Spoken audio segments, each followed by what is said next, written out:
Rated E10 for ages 10 and up. What's up, AJ here at EA Sports Canada, and today we're going to take an under-the-hood look at NHL 13's True Performance Skating. Joining me now is software engineer Brett Peak. Now, Brett, what are we going to look at here? We're going to take a look at the animation tool we use to get all the skating in this year.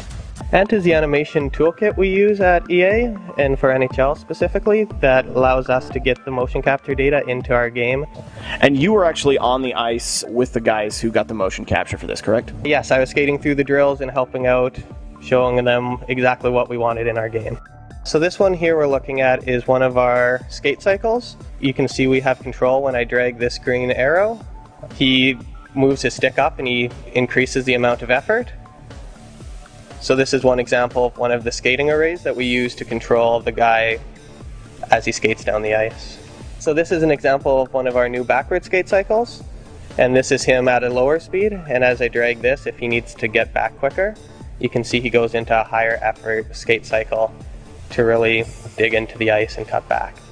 In this particular one, if I slow it down, the red boxes are his IK boxes on his feet that we use to make sure his feet are planting correctly. And the pink arrow is trajectory that we use when we're blending between animations. When we talk about blending, we'll see it here. It's one of the things we spent a lot of effort on this year. So if I rewind that, you'll see he was in a backward skate cycle here, and he blends and chooses a new animation. So blending is just the time it takes to transition from one animation to another. So he blends into that pivot, back out, and then into a forward skate cycle. This is one of our pivot databases. Pivoting was something that we added 100 plus new animations toward that we really didn't have almost any animations for previously. So in here, some of the really cool new pivots you can see, they're the longer, more advanced, sophisticated pivots. And there's also some of the quicker, more standard pivots you're used to seeing players do throughout the game that we just didn't do before. It's very cool. All right, so now we're in a debug build of the game. You're just one-on-one with the goalie in practice here. I know there's a big difference between speed and control in the game. Show us what this is.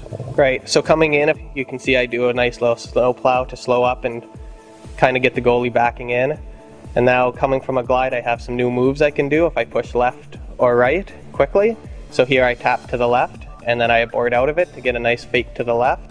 And then I quickly slam to the right to get a nice heel turn, and then shelf it over Theodore, who bid on that first fake to the left.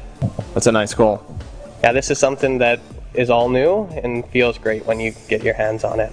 So not only are you deking on the right stick now, you're also using the left stick as well. Exactly. If you slow down to a glide and really get control, you can do these new moves which will let you explore the game in new ways that you couldn't before.